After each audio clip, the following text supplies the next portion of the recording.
During my last few high school years and early university years, I worked part-time in a supermarket at the checkout department. Of course, you would see your fair share of Karens and Richards and Kevins and entitled parents, entitled kids, etc.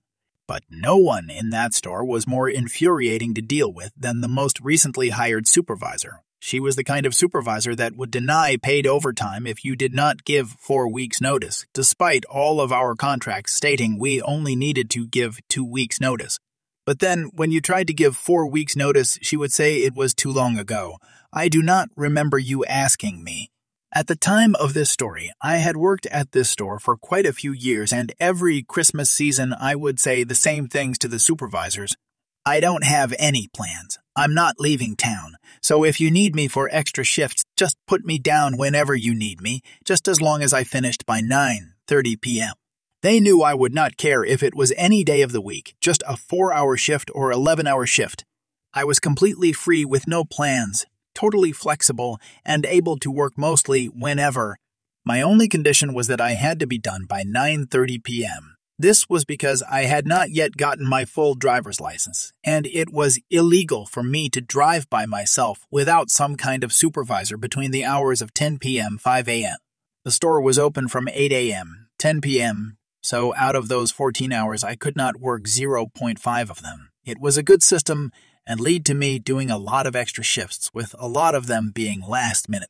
Early November, the new supervisor asked me about my December and January availability, and I said the same old song. You can put me down for extra shifts as much as you like, whenever for any day, as long as I'm done by 9:30 p.m. She asked, why 9:30 p.m.? And then I explained to her about my driver's license. She just nodded and walked away. Mid-November rolled around and the December schedule was released. I was given plenty of extra shifts, as per usual, but you might have seen this coming. I was scheduled for 6 days a week, which would have been all good with me, except for the fact that 5 of them ended at 10 p.m. I found the supervisor as soon as I saw the schedule and reiterated that I cannot work past 9:30 p.m. The conversation something like this: SV, but you can still work until 10 p.m. Nay, I can't, or else I'll be driving illegally, and I'm not going to do that. SV, yes, but there are plenty other ways you can get yourself home. Nay, like what? SV, have your family pick you up.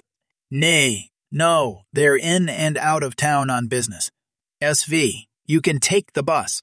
Nay, no, it arrives every hour, 10 to the hour. I'm not working until 10. Then waiting outside in the dark alone until 10:50 p.m. I was 19 female at the time. SV, what about Uber? Nay, I'm not working all day just to spend it all on a Uber to get home. SV, well then you will need to find someone to fill in those shifts for you. Nay, nope, according to my contract, I don't. Then she just walks away. I'm left there speechless. Later that same shift, when she was the only supervisor around, she completely left me out to dry with a horrid customer who could not use the self-service checkouts to save his life and took it all out on me. We've all seen horrible people like that, but this guy in particular was so bad. Coworkers, even those from different departments, kept coming up to me asking if I was okay after dealing with that guy. Not my supervisor, though. After I got home that day, I was done. I sent out CV after CV on job websites. My mentality was, if I'm gonna get paid minimum wage, I might as well do it somewhere better. Within a few days, I had a retail store asking me to come in for an interview. Within the next week, I had that new job lined up and ready to go, so I went back to the supermarket on my next shift and handed in my 2 weeks' notice. All my other supervisors were gutted that I was leaving. I'm not saying I'm some star employee, but I was always keen on extra shifts. Barely took sick leave off, was so chill and willing to do a lot of the side tasks that no one else want to do, like collect the shopping carts in the rain or empty the rubbish bins, and I just knew a lot of stuff about the checkouts in general, and I was gutted I wouldn't be working with them anymore, but working with that one bad supervisor hurt more than working without others. The day I handed in my notice, the bad supervisor wasn't working. I didn't see her until a few days later when she stopped me near the back of the store around a few other co-workers. I'm guessing that she wasn't too happy she just lost a de facto full-timer just before the Christmas rush. She seemed a bit flustered, but still had that fake smile of hers on. SV, so I heard you're leaving soon. Me, cheerfully, yep, in just under 2 weeks. SV, but you've worked here for quite some time. Any particular reason why you're leaving so quickly? Me, with the biggest grin I have ever had on my face. I already told you why. I'm not working those 10 p.m. shifts. It was beautiful. Within a split second of me saying that, her smile dropped and she just stared at me, speechless. This time, it was my turn to just walk away. You don't quit bad jobs, you quit bad management, a comment I saw a few years ago. Background. I sold cars for 4 years. I was both the best and worst salesman. The worst because I hated the job, hated the dealership, and hated lying. So I was basically always immediately willing to give customers whatever they wanted to close the deal and get them away from me. I was actually very good at selling. I just chose not to because I slept better at night. We made 25% commission on whatever gross profit was made, however. That figure was imaginary, as the desk and finance could move it around however they wanted. This resulted in many deals where I felt like I had locked in a huge payday for myself, only to find out it was a loser deal which only netted me $100 flat commission. After this happened so often, I finally just gave up trying to make huge paydays, with a few exceptions. I had a woman come in giving all the right buyer signals. She hadn't bought in a while, had good money, didn't seem to really know much about vehicles or finance, and was very friendly. I did my usual song and dance. I befriended her, picked up cues from her trade and strategic questions, steered her to the right vehicle for her needs, and test drove with a soft close. However, as soon as the test drive was over, she had an excuse to not go back into the dealership and immediately left. Lots of people do this, and I just let her go, which could have gotten me fired. I followed up, and she told me she wasn't comfortable looking at numbers, so she was coming in with her dad to hammer out an agreement. Cool. Again, lots of people get nervous talking numbers. They show up, I have car ready. We test drive again. We all sit down, and here is where things change for me. Dad says as soon as we sit down, I was worried about my little girl buying a car by herself, but I can see she's in good hands. Thankfully, you're white and not one of them weirdos. I laugh it off, ask them if I can get them water or sodas and say I'll be right back with numbers. Important side note here. I was in the internet department, which means most of my customers are used to seeing the lowest price advertised online. And I have to tell my desk managers that or risk getting the customers mad by showing them a puke sheet first, which is basically MSRP with little to no discount or rebate. As a salesman, I had zero control over price, but depending on the relationship and my gumption, I could request a price higher than the internet. Managers highly pushed that, but as a terrible salesman, I never wanted to. I went to the desk, told my manager what this guy just said, and he grinned.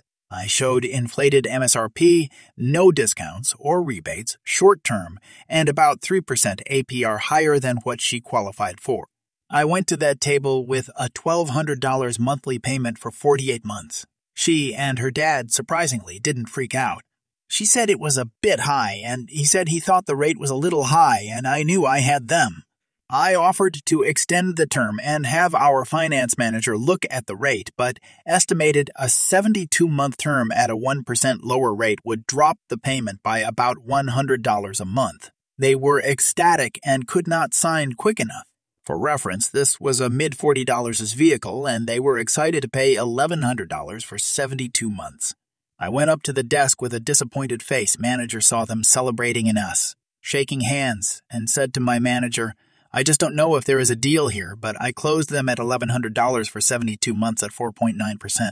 The manager did a double take and asked if we were talking about a different vehicle. I grinned and said nope. He just about jumped for joy, and we got those two into finance quicker than I've ever seen.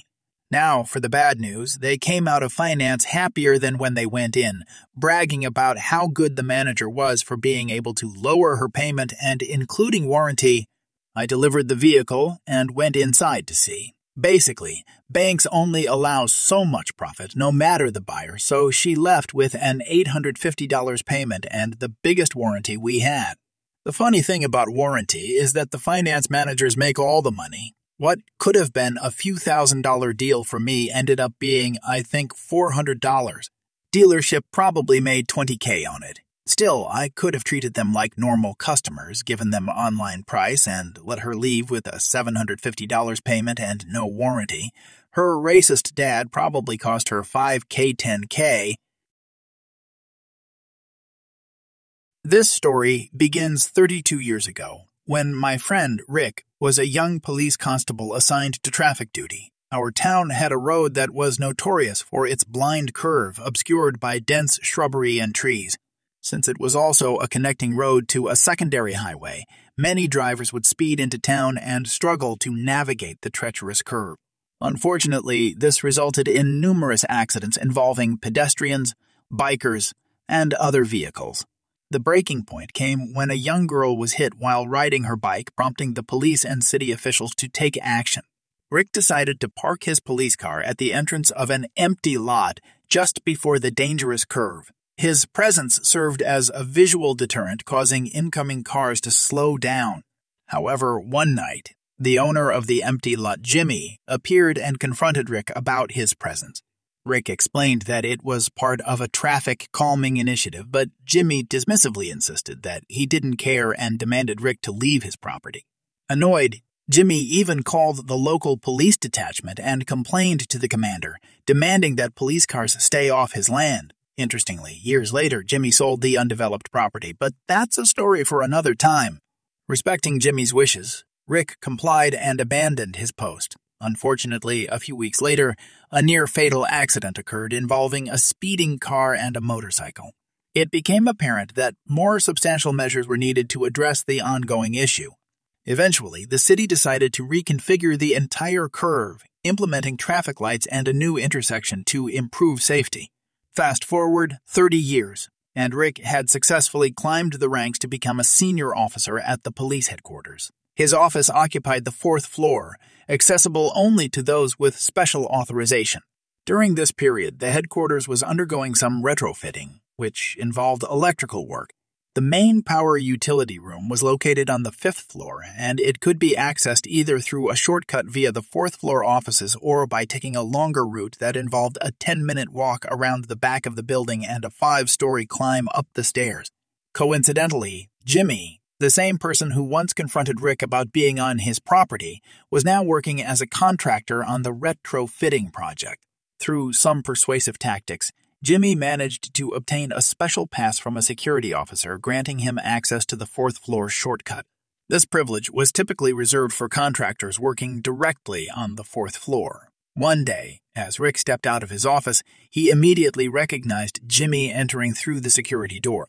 Curiosity piqued. Rick approached him and asked, "Hey, what are you doing here?" Jimmy, taken aback but quick to respond, said, "Oh, I have a pass. I'm working in the power room on the 5th floor." "A pass? Let me see that," Rick demanded. Jimmy handed over the pass, and Rick examined it before nonchalantly slipping it into his pocket. "Contractors are meant to take the longer route. Please leave and follow the proper procedure," Rick sternly instructed him. Subsequently, he promptly contacted the security department, emphasizing that Jimmy should not be allowed to enter the building but should instead take the designated back route and access stairs. The retrofitting project continued for several months, extending into the winter season. With each passing day, Jimmy had to endure the chilling walk around the building, a walk that felt remarkably cold, much like the subtle revenge Rick had exacted on him.